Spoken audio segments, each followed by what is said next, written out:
அழைப்பு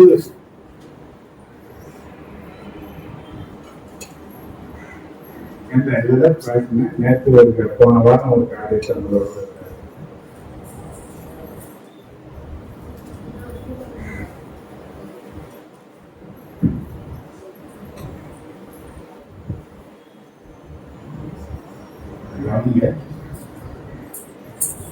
தேவன் முக்கியமான செய்தியாக எனக்கு உணர்த்தி வைத்து கொடுத்த ஒரு வாக்கு தத்தம். நான் பொதுவா சில நேரங்களில் தேவ சமூகத்தில் நான் ஜெபிக்கும் போது சில காரியங்களை நான் தேவனிடத்துல கேட்டதும் சில நேரங்களை நான் யோசித்து விட்டாரு.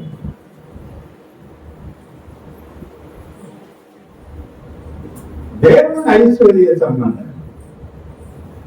தேவன் பிச்சைக்காரன வாழணும்.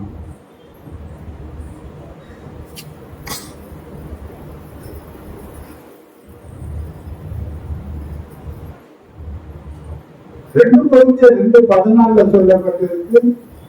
கிறிஸ்துவுக்கு எப்பொழுதும் வெற்றித்திறக்கப்படி எல்லா இடங்களிலேயும் அவரை அறிவின் வார்த்தனையை வெளிப்படுத்துகிற தேவனுக்கு சோத்திரம் என்று எழுதப்பட்டபடி என்னை தேவன் கிறிஸ்துவுக்குள் வைத்தார். எதற்காக? வெற்றி உள்ள ஒரு வாழ்க்கை என்னுடைய வாழ்க்கையா இருக்கணும். எப்படி இருக்கணும்? கொஞ்சம் சின்ன அப்படியா இருக்கு நம்ம வாழ்க்கை. தோல்வி, பிரச்சனை, போராட்டம், பாயம், தீங்கு. சில நேரங்களை பார்த்தா நான் உங்க டிக்கெட் விட மாட்டேன்னு சொன்னா நம்மளுக்கு என்ன வருது? எனக்கு யாரும் இல்லை, எனக்கு யாரும் இல்லை, எனக்கு யாரும் இல்லை, எனக்கு யார் வேணும்? தேவனுக்கு அளவுக்கு யார் வேணும்? அது ஒரு கூட்டம் போது ஒரு கூட்டம் வருது. தேவன் இருப்பாரானா ஒரு கூட்டம் போச்சுன்னா இன்னொரு கூட்டம் வரும். ஒரு போது அவர் நம்ம தனியா விட மாட்டார்.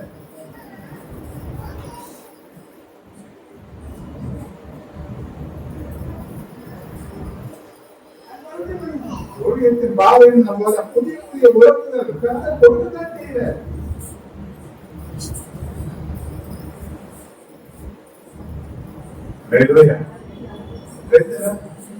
எல்லா நிலையிலேயும் மேலான நிலையில வாழ வேண்டிய நான், தலையா இருக்க வேண்டிய நான் ஏன் இங்க வாழாக போயிடும்? ஏன் கீழாக இருக்கும்? எனக்கா? ஏன்?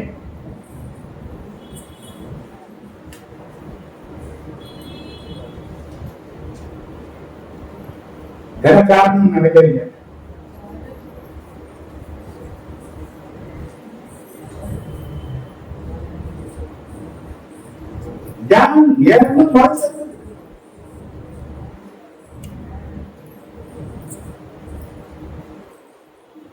காரியத்தை சிரிச்சா ஜாக்கிரதை அடுக்கையா போ.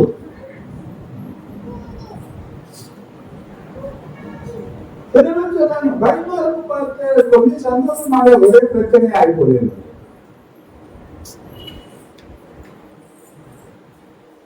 என் சமாதானத்தை நான் வைத்துக் கொள்கிறேன்னு சொன்னாரு. நமக்கு சங்கியாகவும் தவிர்ப்பும் நிறைய ஒரு வாழ்க்கைக்குள்ளாக வாழ்ந்து கொண்டிருந்தது. என்ன காரணம் நினைக்கிறேன்?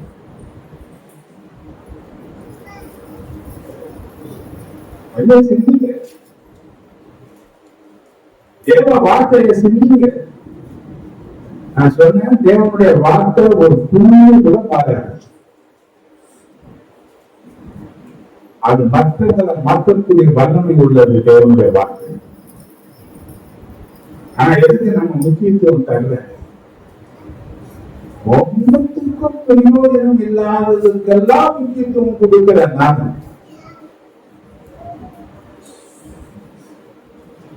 நம்முடைய வாழ்க்கையே மாற்றி இயேசுவை போல உருவாக்கி இயேசுவின் குணாதிசயங்களை உனக்கு உருவாக்குகிற இந்த தேவ வார்த்தைக்கு எந்த அளவுக்கு நாம் முக்கியத்துவம் தரல?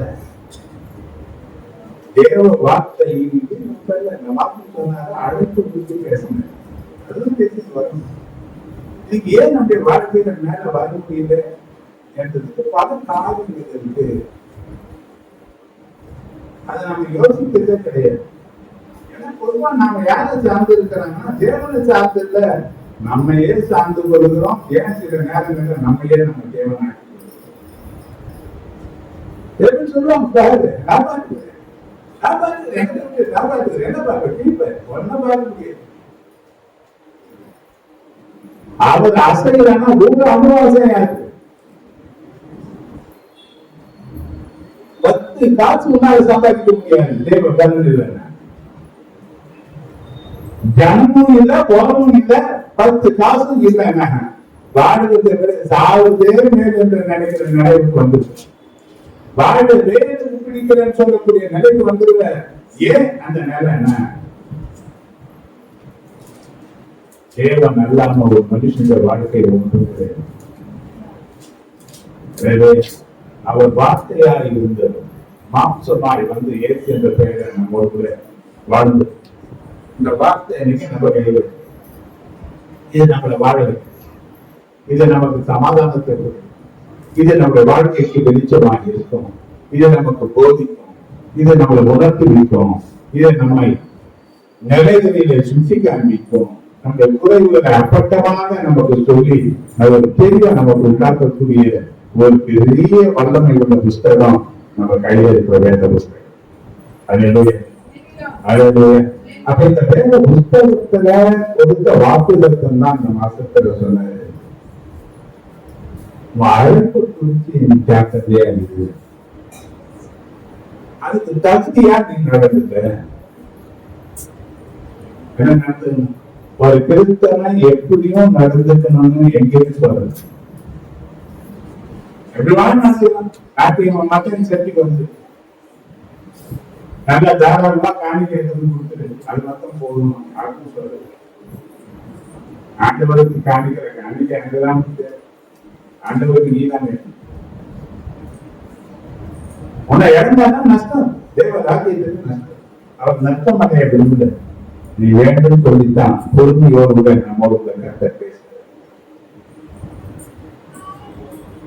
நம்முடைய வாழ்க்கைக்கு நாம் சரியாய் நடைபெறுவதற்கு ஏராளமான பரிசுத்தவான்கள் நமக்கு மேகத்தை போல சாட்சியாக இருக்கிறார். எபிரேயர் 12:1 நம்ம அதை பார்க்கிறோம். மேகம் போன்ற இத்தனை திரளான சாட்சிகள் நாம் சூழ்ந்து கொண்டிருக்கிறோம்.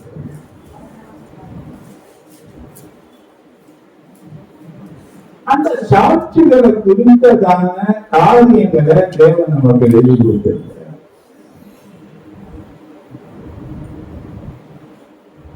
அதுல காலகட்டத்துல நான் வேதத்தை வாசிக்கும் போது பல கேள்விகள் எனக்கு வரும்.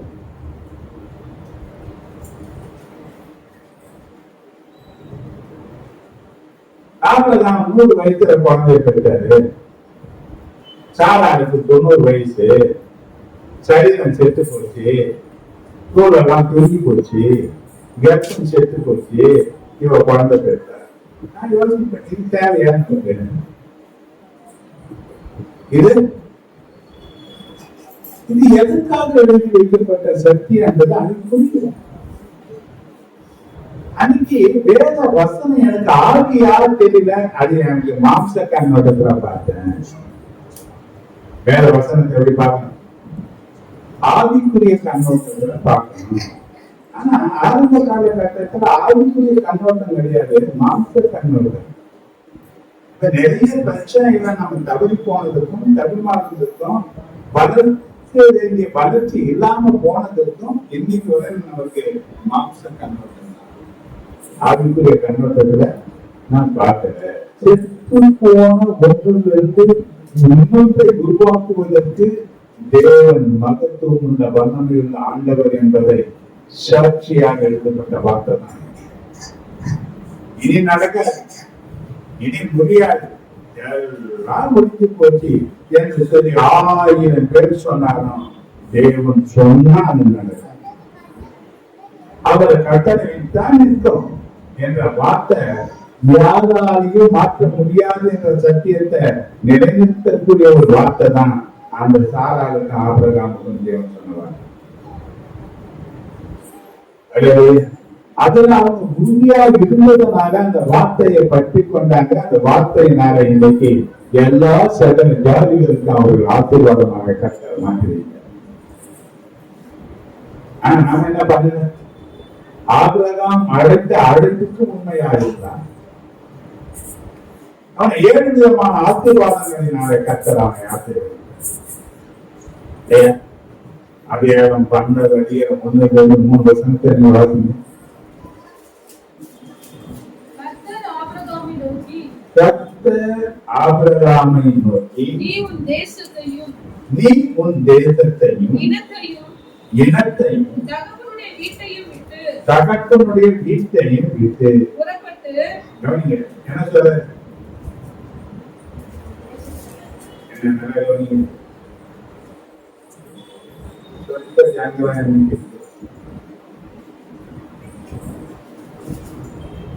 சத்தியத்திற்கு நிறைய தடைகள் இருக்கு. ஆனா தடைகள் ஜானி வந்திருக்கு. உங்களுக்கு இந்த ஆசீர்வாதம் ஆபிரகாமுக்கு தேவன் கொடுத்த அழைப்பு. என்ன அழைப்பு கொடுத்தார்?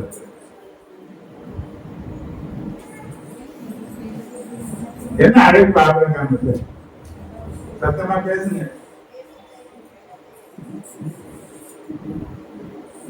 முதல் அதிகாரத்துல என்னமா இருக்கு? அது கூட வாய் திறக்க மாட்டீங்க.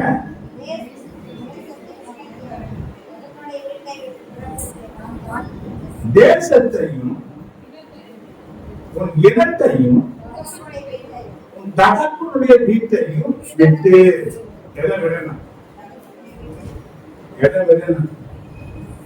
கர்த்தர் காண்பிக்கிற தேசத்துக்கு இப்போ எந்த இடம் தெரியாது. யாரை விட முடியாது.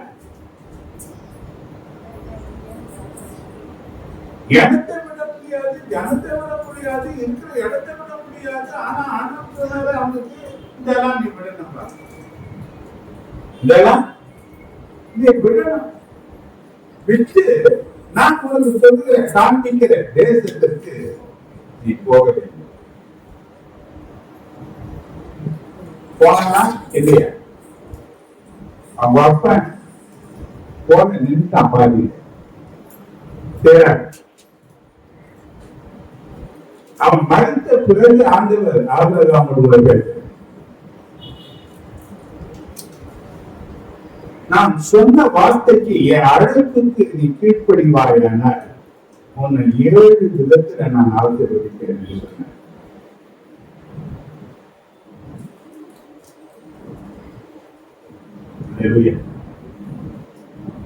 நீங்க 2வது வசனத்துக்கு நீங்க பாத்தீங்கன்னா,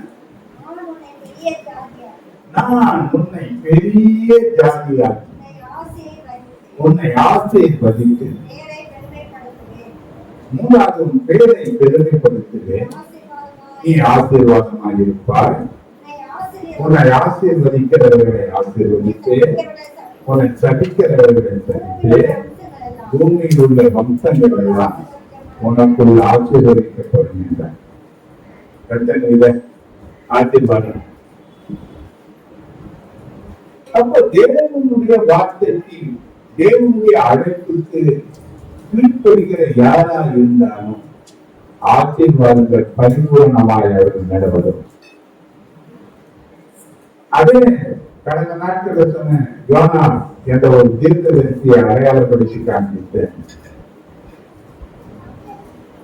இந்த யோனா புஸ்தகம் முதல் அதிகாரம் 2-5 வசனங்களை நீங்க பாத்தீங்கன்னா, எழுந்து மக்கா நகரமாகிய நினிவே போய் அதற்கு விரோதமாக பிரசங்கி அவர்களுடைய அக்கிரமம் என் சமூகத்தில் வந்து எட்டினது என்றார். அப்பொழுது யோனா கர்த்தருடைய சமூகத்திலிருந்து விலகி தர்ஷீசுக்கு ஓடி போகும்படி எழுந்து யோப்பாவுக்கு போய்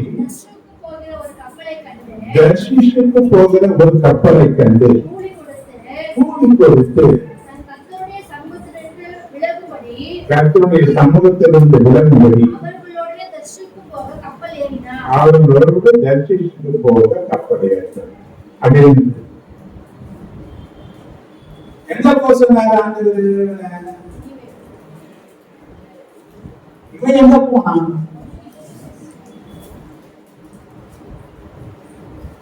இவன் உன்னை எங்க போக சொன்னாரு? உன்னை என்ன செய்ய சொன்னாரு? நீ என்ன செய்த?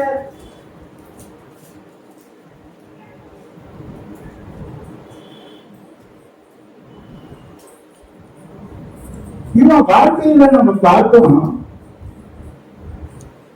தேவ சமூகத்திலிருந்து விட்டு பிரியும்படி விலகி தேவன் சொன்ன இடத்திற்கு போகாம அதுக்கு மாறான திசைக்கு போறான்.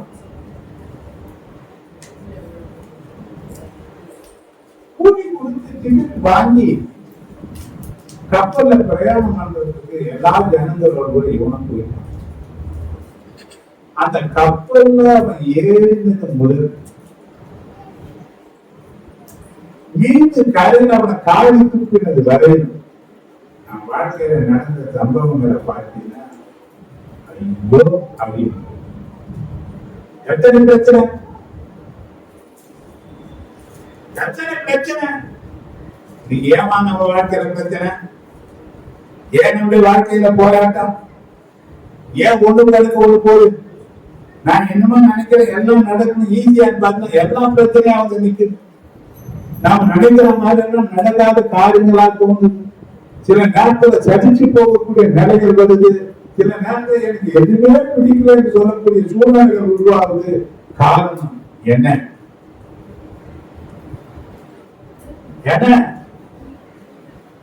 அதெல்லாம் நடக்குது.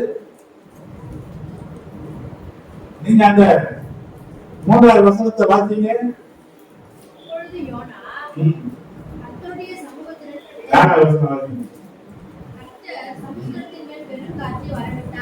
கர்த்தர் என்ன பண்ணாரு? கப்பல்ல ஏறிட்டான்.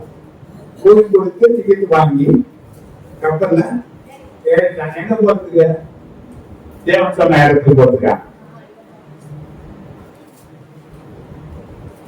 தேவன் சொன்ன இடத்துக்கு அவன் போறான். தேவன் சொன்ன இடத்துக்கு என்ன பண்ண? அழைப்பு உனக்கு எங்கதான்? கவனி, நான் சொல்றேன் கவனி. திருப்பி நான் உங்களுக்கு சொல்றேன், எச்சரிக்கிறேன். என் வீட்டு மேல சபை நடக்குது. என் வீட்டு மேல அங்க இருக்கிற நிறைய ஜனங்க கேட்டாங்க, நீங்க நடத்தினா நல்லா இருக்க, நாங்கெல்லாம் வந்து நான் சொன்னேன் ஆண்டவர் நீங்க சொல்றது. என் சொந்த வீட்டை நடத்துறது எனக்கு சந்தோஷம் தான். எனக்கு தெரிஞ்ச ஜனங்க கொஞ்சம் ஜனங்க மறந்தும் செய்வாங்க. அது தேவன் சொல்ற, அது நானா நிகழ்ச்சிக்கிறது, நானா செயல்படுறது. நான் என்பது சாத்தானுக்கு இடம் கொடுக்கக்கூடியது, தேவனுக்கு கொடுக்கிற இடம் அல்ல. நாளைக்கு நானா ஒரு காரியத்தை செய்ததுன்னா அதுல வரக்கூடிய நஷ்டங்களுக்கும் எல்லா வேதனைகளுக்கும் எல்லா பிரச்சனைகளுக்கும் நான் தான் காரணம். நான் தான் அதுக்கு பதில் செய்யும். தேவன் அதுக்கு எந்த பதிலீடும் செய்ய மாட்டேன். அதுக்குரிய ஜபத்தை எதையும் தேவன் கேட்க மாட்டேன். இன்னைக்கு நிறைய பேர் சொல்றாங்க, நான் ஜெபிக்கிறேன், அந்த பார்த்து ஜெபம் பண்ணாரு, அதுக்கும் ஜெபம் பண்ணாரு. எந்த தாத்தா ஜெபம் பண்ணாலும் ஒண்ணு நடக்காது. உன் பிரச்சனை மாறாது, உன் பிரச்சனை குறையாது. அது இன்னும் இன்னும் ஏறிங்கதான் போகுமே தவிர அது நிக்காது. ஏன்னா வரவிட்ட காற்று யாரால வந்தது? அந்த காத்துன்னு பார்த்தீங்கன்னா அது தேவனாக வந்த காற்று. அது எதனால போதுச்சு? அவன் கூலி கொடுத்து ஏறின கப்பல் மேல போகுது. இன்னொரு பயம் வருது, கப்பல் உடைந்து போகுமோ என்ற பயம் வருது. இப்போ கப்பல் இருக்கிற ஜனங்கள் சொல்றாங்க, இந்த யோனாவை பார்த்து ஜெபம் பண்ணுங்க, ஜெபம் பண்ணுங்க, ஒருவேளை சுவாமி நம்மளை காப்பாத்திருக்கோம். என்ன பண்ணுங்க? நம்ம ஆளுக்கு இன்னொருத்தர் யாராவது சொன்னாதான் ஜெபம் பண்ற எண்ணமே சுவாமியா வருது. தானா ஜெபம் பண்ற எண்ணம் வராது.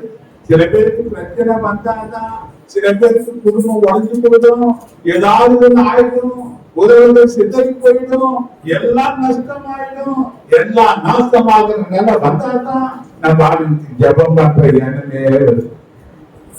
அது எதுதான் போறேன், நான் நல்லாதான் இருக்கிறேன். கர்ப்பஸ்திரிக்கு வேதனை வராம சரி அவனுக்கு பிரச்சனை வந்தது. தப்ப வேண்டிய யாரும் எல்லாம் சரியா இருக்கிற காலகட்டத்திலேயே உன் உறவு தேவனோடு சரியா வைத்துக் கொள்ள வேண்டும்.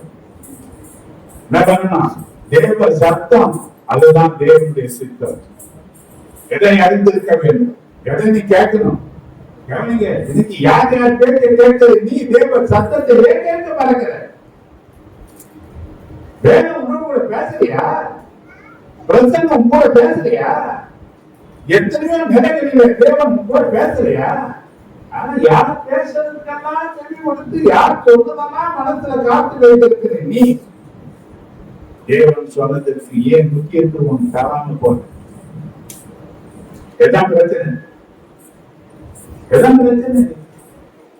இத சபைக்கு சொல்ல முடியாது, கட்டாயமா சொல்ல முடியாது சொல்லி இருக்கிறார். ஒரு வசனத்தை இந்த காலையில வரும்போது எங்கோ திரும்ப திரும்ப பேசினே இருக்கு. அது ரோமர் 3:3 சொல்லப்பட்டிருக்கிற வார்த்தை. விசுவாசியாமல் போனாலும் என்ன? அவர்களுடைய அவிசுவாசம் தேவனுடைய உண்மையை அவமாக்குமோ? அப்படி ஆக்க மாட்டாது. நீர் உம்முடைய வசனங்களில் நீதிபரராய் விளங்கவும் நியாயம் விசாரிக்கப்படுகையில் வெற்றி அடையவும் இப்படி ஆயிற்று என்று எழுதியிருக்கிறபடி தேவனே சத்தியபரர் என்றும் எந்த மனுஷனும் பொய்யன் என்று சொல்லுவோமாக. எந்த மனுஷனும் இதுதான் சத்தியம், தேவன் சொல்லுகிறார். இப்போ நேற்று ஒரு பிரச்சனை நடந்தது. நேற்று ஒரு மீட்டிங் போயிருந்தேன்.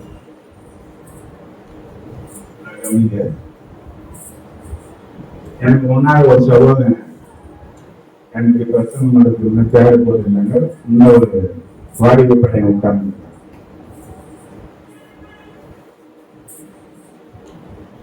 ஆராதனை முடிஞ்சு ஜெபிக்க ஆரம்பிச்சோம். பின்னாடி அப்படியே உட்கார்ந்த கடையில பின்னாடி போய் அந்த கொடுத்துட்டான். அசுத்த ஆவி எல்லாம் முடிஞ்சு பிடித்து வந்து உட்காந்தீங்கன்னா காரணம் வந்து உட்காந்தீங்கன்னா அப்பா அவன் கூட கொஞ்ச நேரம் நம்ம பேசணும். என்ன நான் பேச போறேன், நீ வரவே கூடாதுன்னு நினைச்சப்பா. நான் லேட் ஆயிடுச்சு, வரமாட்டது போகுது. ஒருவேளை வரணும்னு தோணுச்சு, வரக்கூடாதுன்னு தோணுச்சுப்பா எனக்கு. நீங்க வந்த பிறகு என்ன நடக்குதுன்னு எனக்கு தெரியல. தலைவலி ஒரு பக்கம், மைண்டே தெரியல. எனக்கு உங்களை பார்க்க ஏற்கனவே கோபம் தான் எனக்கு அதிகமா வந்தது. ஆனா அதுக்கு பிறகு என்ன நடந்ததுன்னே எனக்கு தெரியலப்பா. எனக்குள்ள ஒரு சத்தம் கேட்குது, உனக்குள்ள ஆண்டவர் கிடையாது, பிசாசுகள் நாங்க தான் இருக்குன்னு. இப்ப எனக்குள்ள ஆண்டவர் இருக்கிறாரா, பிசாசு இருக்கிறாங்கப்பா, எனக்கு நீங்க சொல்லுப்பாங்க. அவன் விடுதலை ஆக்கப்பட்டது. ஆராதனையே தெய்வம் பண்ணி அவனுக்கு அந்த பிசாசுகள் நீங்க ஓடி போச்சு. இப்ப என்ன சொல்லத்தாங்க? ரெண்டு காரியம் சொன்னேன், ரெண்டு நடுவில் தான் நாங்க இருக்கோம். என்ன ரெண்டு காரியம் கேட்டா, ஒன்று சத்தியம், இன்னொன்று பொய். இந்த ரெண்டுக்கு நடுவில் தான் யாரு இருக்கிறாங்க? நாம இருக்கிறோம். சத்தியத்தையும் நீ நம்பி ஏற்றுக்கொள்ளலாம், இல்ல பொய்யும் நம்பி நீ ஏற்றுக்கொள்ளலாம். எதை நீ ஏற்றுக்கொள்கிறாயோ அதன்படிதான் வாழ்க்கை. ஏற்று சொன்னாரு, நான் உன்னை விட்டு விலகுவதும் இல்லை, உன்னை கைவிடுவதும் இல்லை. இப்ப கொலைகள் 1:27 மகிமையின் நம்பிக்கையாக கிறிஸ்து இயேசு உனக்குள் இருக்கிறார் ரகசியம் என்று சொல்லப்பட்டது. ஏன் சொன்னார்?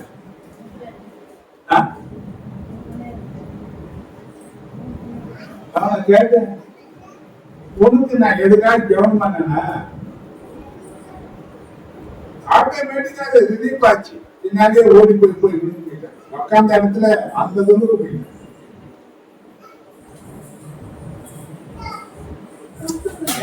இயேசு இருக்கிறார், நான் விசுவாசிக்கிறேன். அவர் என்னை விட்டு விலகார். பிசாசு என்ன பார்க்கல, எனக்குள்ள இந்த இயேசுவதான் பார்த்தான். அந்த தேவ பிரசனத்தினால் அவனால் என்ன பண்ண முடியல, விலகிதான். நான் நம்புறேன் எனக்குள்ள இயேசு இருக்கிறாரு, நீ எதை நம்புற? பாரு, என்ன ஒரு மாதிரி பேசுறாங்க பாரு, என்னெல்லாம் ஒரு மாதிரி 1000 பேர் 1000 சொல்லிட்டு இருக்காங்க. எழுத்து எது சொன்னாரு, அதுதான் எழுத்து என்ன சொன்னாரு, அதுதான் நீ எனக்கு தான் சொன்னாங்க. உருக்காது, திருந்தாது, இதெல்லாம் தேராது, இதெல்லாம் குடும்பத்தை நடுத்தல விட்டுட்டு போயிடும், இனிமேட்டு இது உருப்பிடாது, இது எல்லாம் என் சொந்த ஜாதகம் எல்லாம் என்ன அப்படிதான் நினைச்சாங்க. நான் இந்த மாதிரி யார் நினைச்சாங்க, எனக்கு நடந்தது கட்டது. என்னை உருவாக்குறது அவர் தான், என்னை கதப்படுத்தி வச்சது அவர் தான். எந்த மனுஷன் எதை நினைச்சாங்க என்ன, யார் என்னை பத்தி எத்தனை திட்டமான பேச்சு பேசலாம், எனக்கு என்ன, கர்த்தர் என்ன சொன்னாரு அது எனக்கு ஒரு நிச்சயமான. அப்படி இது என்ன நம்ம எதை நம்புறீங்க? நீங்க சூழ்நிலைகள் மாறிடும், பிரச்சனைகள் மாறிடும், நெருக்கங்கள் மாறிடும், போராட்டங்கள் மாறிடும், தேவன் மாறாதவர்.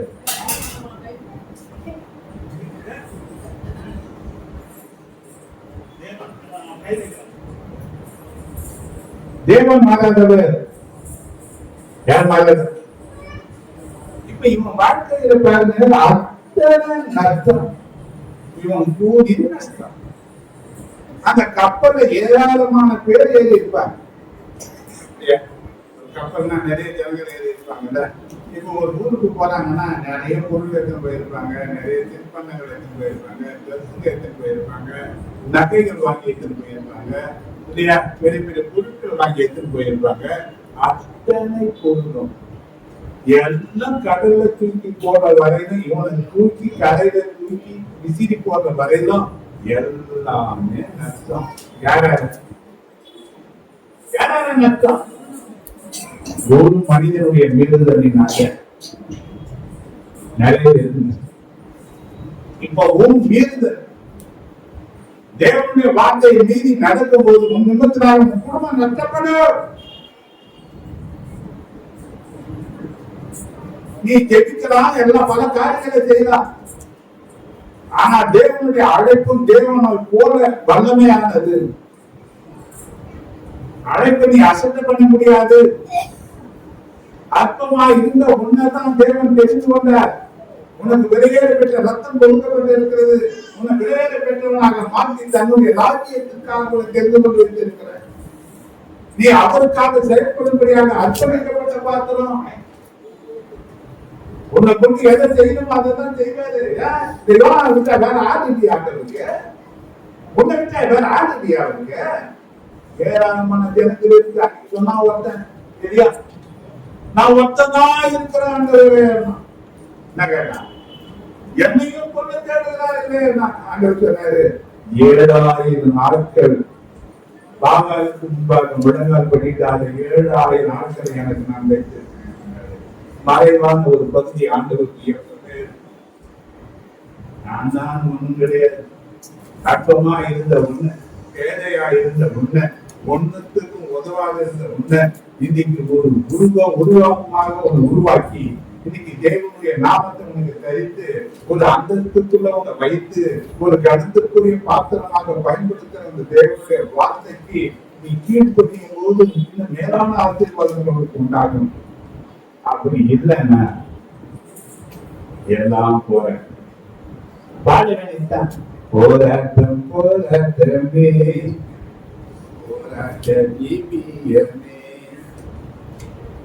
ஒவ்வொரு நாளும் போராட்டம் தான், ஒவ்வொரு நாளும் பிரச்சனை தான்.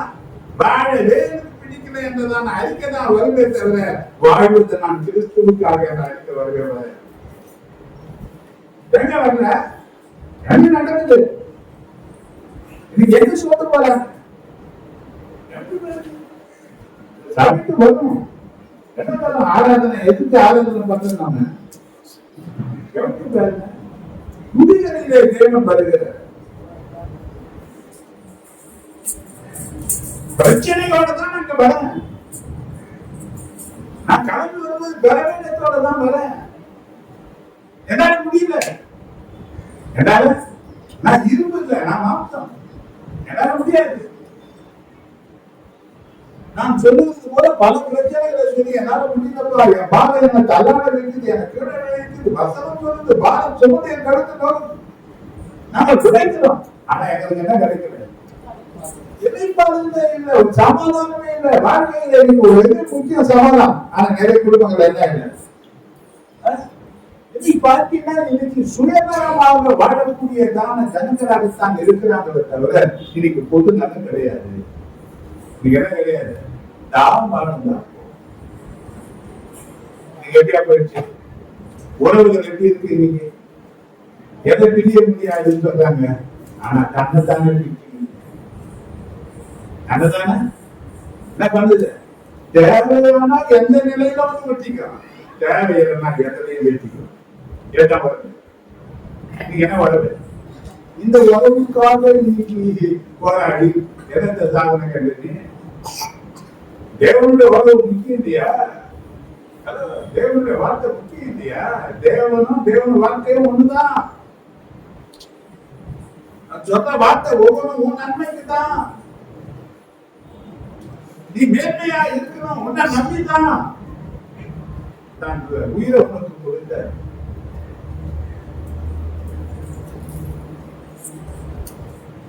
பாட்டு பாடணும். எத்தனையோ பேர் என்னை விட தகுதியானவர்களா இருக்க என்னை மட்டும் தேடி வந்து இருக்கிறது. பாட்டுல மாத்த நம்ம மன்னர் எத்தனை சூப்பரா இருப்பான், ஆனா செயல்ல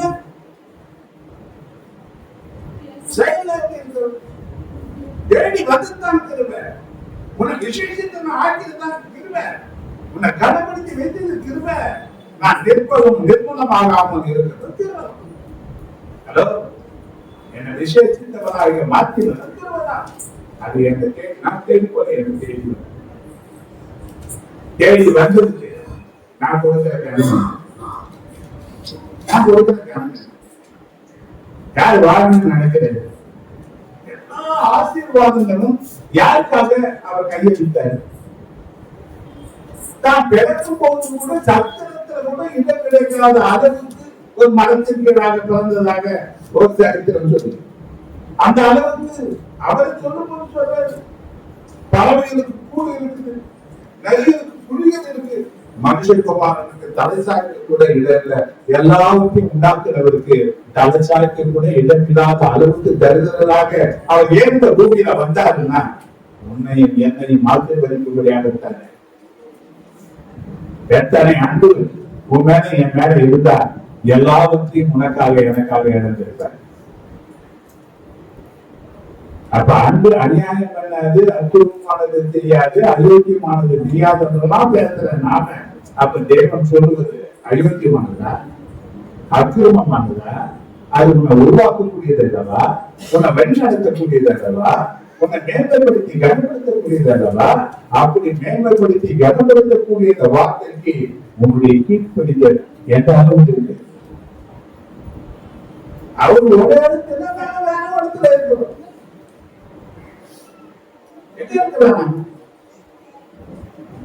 உலகத்திலே நம்ம வாழ்ந்தாலும் உலகத்திற்குரியவர்கள் அல்ல என்று சொன்ன நம்ம யாருக்கு? அப்ப நம்ம யாருக்குரியவங்க? உலகத்திற்குரியவர்கள் அல்ல, யாருக்குரியவங்க? அப்ப நம்ம குடியிருச்சு எங்க இருக்கு? பிலிப்பியர் 3:20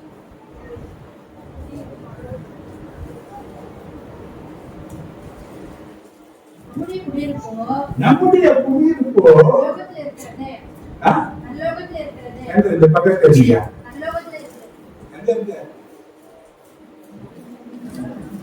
பரலோகத்தில் இருக்கிறது. எங்க இருக்கிறதா? போமா போமா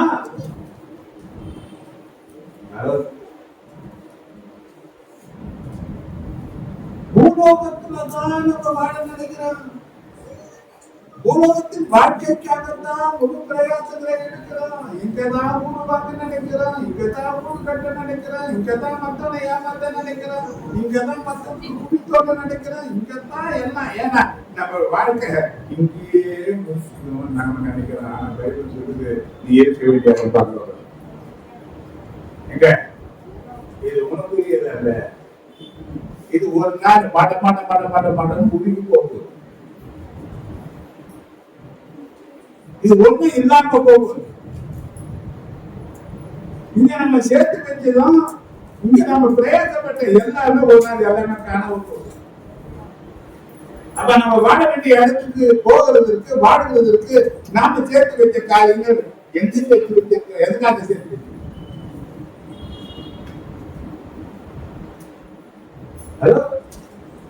நம்மளுடைய உழைப்பு எல்லாம் எதுக்காக போகுது? தேவனுக்காகவா? தேவனால் உண்டாக்கப்பட்ட மனுஷர்களுக்காகவா? தேவ ராஜ்யத்துக்கு எதிராக இருக்கிற சாத்தானவர்களுடைய எதிர்கொள்ளக்கூடிய ஒரு போராட்ட காலத்துல இருக்கிற தாராதிபதியாக நாம் இருக்கணும். எத்தனை விதமான ஜனங்கள் உடம்புறாங்க, அப்படியே ஊழியத்துல பாக்குற கஜந்துங்க அங்கிருந்து அப்படியே இருப்பாங்க. இவங்களை எதற்காக நீ முன்குறிக்கப்பட்டிருக்காய்? எதற்காக அழைக்கப்பட்ட? எதற்காக உனக்கு காரணம் கொடுக்கப்பட்டிருக்கு? ஏன் நான் கேட்டேன் அடிக்கடி, எனக்கு ஏன் நான் கேட்டேன், போன ஆபரேஷன் நான் கேட்டேன், இதோட என் ஊழிய முடியுதுன்னு நினைச்சேன். என் இடத்துல நான் இருக்கணும்னு நினைச்சேன். ஜீவன் தாங்க ஊழியத்தை தொடர்ந்து செய்கிறேன். என் பலவீனத்தை முன்ன வைக்கிறேன். ஓடினே இருக்கிறேன், பயிரே இருக்கிறேன். எல்லா நிலையிலும் போக முடியும் கண்டாங்க. எல்லாருக்காக ஜெபிக்கிறேன். போகக்கூடிய முக்கியமான சூழ்நிலையில போய் கலந்து கொள்ளலாம். இங்க பாத்தீங்கன்னா நேற்று சுத்தமா முடியல. ஆனா நேற்று ஊழியத்தை முடிச்சு வேற சார்ந்து இருக்கிறேன். உனக்கு கொடுத்த ஊழியக்கான பாரு எனக்கு குறைகள் இருக்கலாம். ஆனா கர்த்தருக்காக நான் நட கொடுக்கிற நடையை நிற்பார். இன்னைக்கு நம்ம எங்க செய்திருக்கோம்? கடைசியா நம்ம காரியத்தை சரி நம்பிக்கைப்படுறேன்.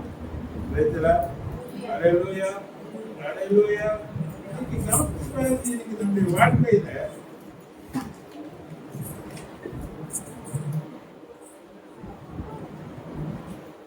நம்முடைய வாழ்க்கையிலும் நமக்கு தேவன் கொடுத்த ஊழியத்திலையும்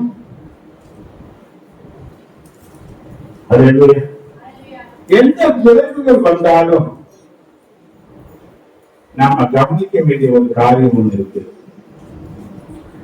இன்னைக்கு குறைவுகள் வரும்போது நம்ம கவனிக்கணும். ஞானம் சொல்லும் போது ஒரு வார்த்தையை சொல்றோம், வாழும் காலத்துல அனுபவிக்கும், தாழ்வு காலத்துல சிந்தனை செய்யும். ஒரு பிரச்சனை வரும்போது, சில செருக்கம் வரும்போது, சில இறக்கங்கள் நம்முடைய வாழ்க்கையில வரும்போது, ஏன் இந்த நிலை, எங்க தப்பு இருக்கு, என்ன பண்ண சிந்தனை பண்ண, சிந்தனை உங்களை சீர்படுத்தும். இங்க பாருங்க, நம்ம உங்களுடைய பிரச்சனைகள், போராட்டங்கள் எதை செய்தாலும் பெய்யல. ஆனா ஜெயம் கொள்வதற்காக ஒரு கிறிஸ்து உங்கள் தேவன் வைத்தார். ஆனா எல்லா திருத்தோல்வி, பிரச்சனை, நஷ்டம், போராட்டம் ஒண்ணுமே தெரியல. எல்லாருக்கும் ஆகாதவனா போகுது, எல்லாருக்கும் பெற்ற பெயரா போகுது, பெயர் மாற்றம் அடிக்கிற அளவுக்கு சில பிரச்சனைகள் வருமான தேவன் அழைத்த அழைப்புல நீ உண்மையா இருக்கிறாயா என்று கொஞ்ச நேரம் தேவ சமூகத்துல உட்கார்ந்து நீ ஆராய்ந்து. 1000 சூழ்நிலைகள் இருந்திருக்கலாம். 1000 பேர்கள் குறை காட்டுறது, கை காட்டுறதுக்கு குறைவா சொல்வதற்கு 1000 பேர்கள் ஒரு முன்ன நிக்கலாம். ஆனால் அதெல்லாம் பிரச்சனை, அதெல்லாம் பிரச்சனை, நீதான் பிரச்சனை. உன் அழைப்புக்கு நீ தகுதியானவர்களாய் நடந்திருக்கிறாயா, உண்மையுள்ளவர்களாக இருந்திருக்கிறாயா என்பதை நீ உன் வாழ்க்கையில நீ ஆராய்ந்து பார்க்க வேண்டும். உங்கள் குறைவுகளுக்கெல்லாம் ஏதாவது ஒரு காரணத்தை சொல்லிக்கொண்டு இன்னைக்கு நாட்களையும் காலங்களையும் வீணாக்குவதை நிறுத்துங்க. ஏதாவது ஒண்ணு யாரையாவது ஒருத்தர் சொல்ல வேண்டியதுதான். ஏதாவது தப்பு பண்ணிட்டா ஒண்ணு அவங்கதான். சில பேர் சொல்றாங்க, நான் போக்குற சில வீட்டுகளை சொல்லுவாங்க, இந்த மனுஷன் ஒழுங்காச்சா நான் ஏன் இப்படி கஷ்டப்படுறேன், அவங்க ஒழுங்காரு, நீ ஒழுங்காரு. அது என்ன பண்ண மாட்டாங்க. நீ ஒரு பக்கம் ஓட்டனா அவங்க ஒரு பக்கம் ஓட்டையில என்ன போயிட்டு இருக்கணும், ஓட்டை அல்ல. அப்ப நிக்கிறோம். ஓட்டன்னு சொல்லி நீயும் உனக்குள்ள ஒரு ஓட்ட போட்டோம்னா இருக்கிறதெல்லாம் போகத்தான் செய்யும், எதுவுமே நிற்காது. அதனால சொல்றது, ஒரு குடும்பத்துல கணவன் மனைவி என்ற நிலையில இருக்கிறவங்க ஒருத்தர் மேன்மையா நினைங்க, ஒருத்தர் பேசாதீங்க. ஏன்னா கர்த்தர் இணைச்சது, கர்த்தர் கொடுத்த வாழ்க்கை ஏற்ற துணையை உண்டாக்கணும்னு சொன்ன ஆண்டவர் ஏற்ற நிலையில தான் வச்சிருக்காரு. அதை குறை சொல்றதுக்கு நமக்கு ரைட்டு கண்டே கிடையாது. நம்ம என்ன பண்ணக்கூடாது, கொலைகளையே கண்டுபிடித்து வாழணும் நினைக்கவே கூடாது. ஏன்னா நிறைவுகளும் கர்த்தர் வைத்திருக்கிறதாவும் தெரியாது. அல்லேலூயா, அல்லேலூயா, அல்லேலூயா. தேவனுடைய அழைப்பை விட்டு நாம எடுத்து வைக்கிற ஒவ்வொரு அடியும் நமக்கு ஆபத்தையும் அவமானத்தையும் எதனா நம்ம நோக்கி எடுத்துக்கொண்டு போவோம் என்பதை நாம மறக்கவே கூடாது. இதுதான் இந்த மாதத்துல தெளிவா பேச சொன்ன கர்த்தருடைய வார்த்தை. இப்ப கடந்து போகிற 5 மாதங்கள் இந்த வருஷத்துல இருக்கு. ஒரு புதிய வருஷத்தை சந்திக்கும் போது இந்த கஷ்டங்கள் நீங்கி மேன்மையான ஒரு ஆசீர்வாதமான நிலைக்கு வருவதற்கு ஒரு மனம் திரும்புதல் தேவனிடத்தில் உனக்கும் எனக்கும் இருக்கிறது.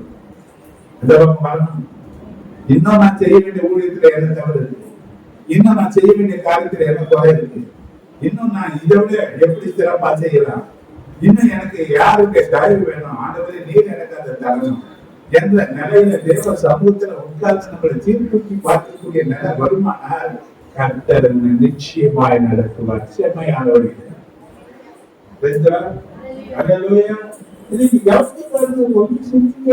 நீங்க என்ன நிறைய அங்க என்ன இன்னைக்கு உங்க வாழ்க்கையில அழைச்சல் நிறைய குடும்பத்துல பார்த்தீங்கன்னா சமாதானமே கிடையாது. அங்க பார்த்தீங்கன்னா சந்தோஷம் எப்படி இருக்கு, என்ன செய்து வச்சாலும் அதுல நிம்மதியா சாப்பிட முடியல. ஒரு கைப்பிடி சோறா இருந்தாலும் கூட, அது சாதாரண காய்கறி சாப்பாடா இருந்தாலும் கூட அதுல சமாதானம் இருக்கும். கையை மீன் ஆட்டி வச்சுக்கணும், சந்தேகம் என்ன பண்ணி காலையில குப்பையில போட்டக்கூடிய நிறைய குப்பையில போட்டதுக்காக அத்தனை பணத்தை கொடுத்து இன்னைக்கு சாப்பாடு செய்றீங்க. ஏன்னா செய்து வச்சுட்டு 2 நாள் 3 நாள் கழிச்சு சாப்பிடுறதுக்கு இன்னைக்கு சாப்பாடு செய்றீங்க. ஏன் அந்த சாப்பிட அனுபவிக்க முடியாத அனுகிரகம் நமக்கு கிடைக்கல? எல்லாத்தையும் அனுபவிக்கிறதுக்கு தேவனுடைய அனுகிரகம் வேணுமே. ஏன் நமக்கு தேவனுடைய அனுகிரகம் இல்லை? ஏன் குடும்பம் இன்னைக்கு அனுசரிப்படுகிறது? ஏன் இன்னைக்கு உறவுகள் நம்முடைய வாழ்க்கையில சேதமடைந்து வருகிறது? பல விதமான நோய்கள் பெருகிட்டே இருக்கு. ஹாஸ்பிட்டல்ல போகும்போது கண்ட தண்ணி வரும், அத்தனை நிலையான வியாதிகள் ஒவ்வொரு பார்த்தா பரிதாபமா இருக்கு. அதாவது பார்க்கவே சகிக்க முடியாத அளவுக்கு சரீரம் எப்படி மாற்றப்பட்டிருக்குன்னா ஏன்னா வியாதி.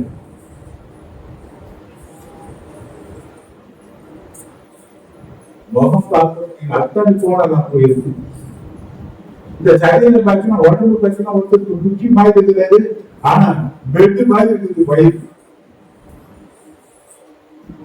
இது உட்காந்து காலை நீட்டிட்டு வயிறு சாய்த்திக்கிறதுக்கு உடம்புல என்ன பண்ற பெறல் இல்ல. இன்னைக்கு பற்பல நிலையான பிரச்சனைகள், பற்பல விதமான வியாதிகள் பெருகிட்டே இருக்கு. இன்னைக்கு ஒண்ணு போனா ஒண்ணு இது நிறைய பணங்கள் எதுல செலவாகுதுன்னா இந்த மருத்துவத்துக்கு இருக்கும். அடையலையா இதனால நிறைய பேருடைய வாழ்க்கையில நொந்து போறாங்க. வாழ்க்கையில நொந்து போகிறாங்க. காரணம் இல்லாமல் பகைகள், காரணம் இல்லாம கவனிச்சு பாருங்க. தேவனுடைய அழைப்பை விட்டா சாதனம் அடையா.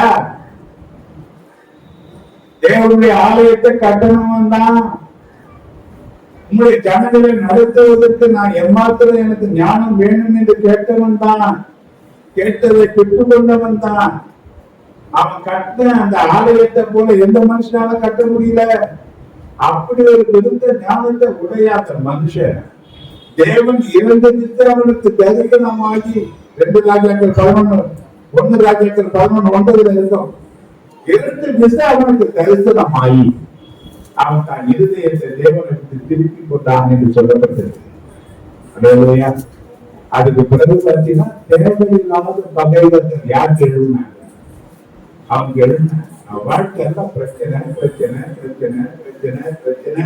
கடைசியில பார்த்தீங்கன்னா அவன் செய்த நன்மைகளுக்கு தேவன் தயப்பாராட்டி அவன் காலத்துல அதெல்லாம் எடுக்காம அவன் குமார் ரெகோபயாம் காலத்துல கட்ட அப்படின்னு சொன்ன அதை சங்கீதத்துல வாசித்தோம். 10 கோத்திரங்கள் 2 கோத்திரம் தான் அங்க நின்றுச்சு, 10 கோத்திரக்காரன் நின்று போச்சு. ஏன் ஆள வேண்டியவன் ஏன் எல்லாத்தையும் எழுந்து போனா? அதிகாரம் ஏன் செயல்படாம போச்சு? ஏன் பகைவர்கள் எழுதினாங்க? நாம இன்னைக்கு பேசிட்டு நான் எத்தனைதான் நல்லது செய்தோம், கெட்டதெல்லாம் ஏன் வந்தது? கெட்டதா? என்ன பிரச்சனை? எந்த பிரச்சனை இருக்கு நமக்கு? எதை நம்ம ஆராயணும்? கர்த்தருடைய சமூகத்தை நம்ம ஆராயணும். பல நேரங்களில உயிர் வாழ போராடி கொண்டிருக்கிறோம். எவ்வளவு பாடுபட்டாலும் மனசுல அமைதி கிடையாது. வர வேண்டிய முன்னேற்றங்கள் தடைப்பட்டு கொண்டே இருக்குது. அப்படியானால் கர்த்தர் உங்களுக்கு வைத்திருக்கிற மேன்மையான அழைப்புல முன்னேறுவதற்கு கொஞ்ச நேரம் செஞ்சீங்க. உங்க அழைப்புல நீங்க சரியா இருக்கிறீங்களான்னு பாருங்க.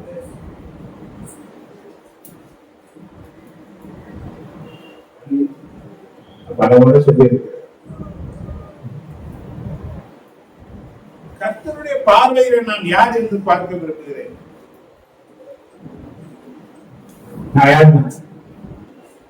1000 பேர் என்ன கொண்டு 1000 காரியத்தை பேச. ஒருத்தன் நல்லவனா, ஒருத்தன் கெட்டவனா, ஒருத்தர் மோசமான சொல்லலாம், ஒருத்தர் அவரை போல ஒருத்தர் இல்லைன்னு சொல்லலாம். எனக்கு நல்லதும் வரலாம், கெட்டதும் பல விதமான விமர்சனங்கள் வரலாம். இதெல்லாம் எனக்கு பேசி கிடையாது. இந்த விமர்சனங்களுக்கெல்லாம் நான் சேர்த்தேன். நான் ஒரு காரியம் நிச்சயம், தேவன் என்னை குறித்து என்ன சொன்னார், எதற்காக என்னை முன்னறிந்தார், எதற்காக என்னை அழைத்தாரோ, எதற்காக என்னை நீதிமானாக்கினாரோ, எதற்காக என்னை மேன்மைப்படுத்துவேன் என்று சொன்னாரோ அவர் மாறாதவர், அவர் உண்மையுள்ளவர், அவர் அப்படியே செய்ய வல்லமை உள்ளவர். அப்படியாப்பட்ட தேவனுடைய அழைப்புக்கு நான் கீழ்ப்படிந்து இருக்கிறேனா, நான் உண்மையுள்ளவனாக இருக்கிறேனா, அந்த ஓட்ட பந்தயத்துல சரியாய் நான் ஓடிக்கொண்டு இருக்கிறேனா, எனக்கு முன்பாக இருக்கிற பந்தய பொருளை நான் பார்த்து கொண்டு இருக்கிறேனா, இதனை என்னை சுற்றிலும் வீசக்கூடிய காற்றுகளையும் எழும்புகளுடைய அலைகளை நான் பார்த்து கொண்டு என் ஓட்டத்திலே மறந்து நான் முடிவு போய் கொண்டிருக்கிறேன். நான் எந்த நிலையில வாழ்ந்து கொண்டிருக்கிறேன் கொஞ்சம் சிந்திங்க. நான் இதோடு இன்னைக்கு புரிகிறேன். ஒரு கேள்வி புரிவோடு நான் உனக்கு முடிக்கிறேன். கொஞ்சம் சிந்திங்க. வாழ நினைக்கிறோம், கட்டதுக்காக ஆசீர்வதிக்கப்பட நினைக்கிறோம், மற்றவங்களுக்கு ஆசீர்வாதமாக இருப்பதற்காக. தேவ ராஜ்யம் கசக்கூடிய பொறுப்பு உன் கையில் தேவன் கொடுத்திருக்கிறார். தேவ வார்த்தைகள் இன்றைக்கு நமக்கு அரணா இருக்கு. தேவனுடைய வார்த்தைகள் நமக்கு ஆறுதலா இருக்கு. தேவனுடைய வார்த்தைகள் வல்லமை உள்ளதாக இருக்கு. அது இன்னும் நம்மளுக்கு சில இடங்களை அது இன்னும் நம்மோடு கொண்டு இருக்கு. இந்த வார்த்தைகள் உன்னை உணர்த்திருக்கோம். இந்த வார்த்தைகளை சிந்தித்து கொஞ்ச நேரம் ஒருவேளை இன்னைக்கு ராத்திரி படுக்கிறதுக்கு போவதற்கு முன்னதாக தேவ சமூகத்தில் உட்கார்ந்து ஆரம்பிப்பாரு. கர்த்தர் இன்னும் தெளிவாக உணர்வோடு பேசுவார். உன் பிரச்சனைகளை மாறுவதற்கு வழியை பேசியிருக்கிறார் ஆண்டவர். உன் கஷ்டங்கள் நீங்கக்கூடிய வழியை உனக்கு காண்பித்து இருக்கிறார். இன்னைக்கு என்ன சொல்றாங்க, இன்னைக்கு செய்த பெரிய தப்பு என்ன சொல்றாங்க பேசலாம்.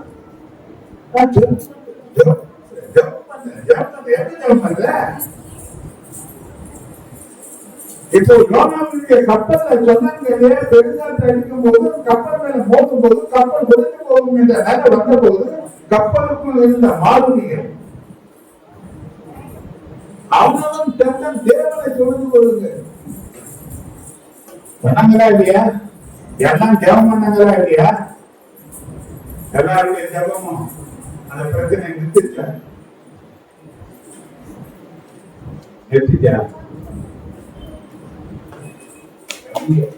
தேவன் சில காரியங்களை போது மீறி நடக்கும்போது நீ ஜெபம் பண்ண நினைக்கிறேன். நீ ஜெபம் பண்ணா நினைக்க பிரச்சனை இன்னும் அதிகமாகவே தவிர குறைவே கிடையாது. நீ எப்போ அழைப்புக்கு சரியா திரும்புகிறதுக்கு நீ வந்து ஒரு பாதத்துல வராயோ அப்போ காத்து போது, அப்போ கொஞ்சத்துக்கு அடங்கும். அன்னைக்கு எல்லாம் சமாதான நிலைக்கு வரும். அன்னைக்கு எல்லா பிரச்சனையும் நடக்கிறதுக்கு தேவன் திரும்ப தருவார். இன்னைக்கு தேவ விடுதலைக்காக கர்த்தருடைய கருத்தை ஒப்புவது கர்த்தர் நிச்சயமா ஆசீர்வதிப்பார். நம்ம ஜீவிக்க போகிறோம், அது முன்னதாக ஒரு காணிக்கை கொடுப்போம், கர்த்தர் நம்மை ஆசீர்வதிப்பார்.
வாங்க காணிக்கை அர்ச்சனை.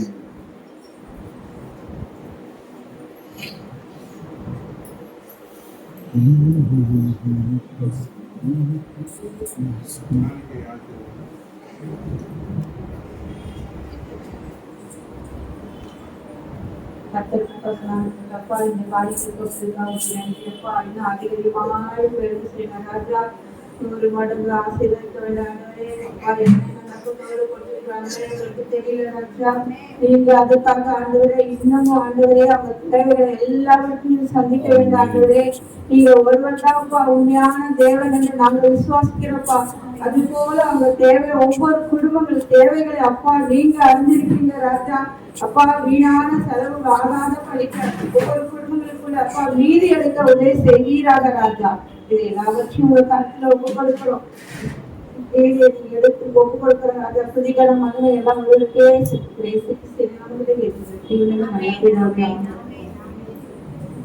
ஆத்மாவே கர்த்தரை ஸ்தோத்திரி, முழுவதுமே பரிசுத்தமுள்ள நாமத்தை ஸ்தோத்திரி. என் ஆத்மாவே கர்த்தரை ஸ்தோத்திரி, கர்த்தர் செய்த சகல உபகாரங்களை மறவாதே. நம்முடைய கர்த்தராகிய இயேசு கிறிஸ்துவினுடைய கிருபை, பிதாவாகிய தேவனுடைய அன்பும், பரிசுத்த ஆவியானுடைய ஐக்கியமும் ஆசீர்வாதங்களும் பாதுகாப்பும் பராமரிப்பும் வழிநடத்துதலும் நம் அனைவரோடும் ஒவ்வொரு பரிசுத்தவான்களோடும் இன்னைக்கு சபைக்கு வர முடியாத இருக்கிற ஜனங்களோடும் நம் தேசத்தின் சகல மக்களோடும் என்றும் நீடித்து வைத்திருப்பதாக. ஆமென். அல்லேலூயா.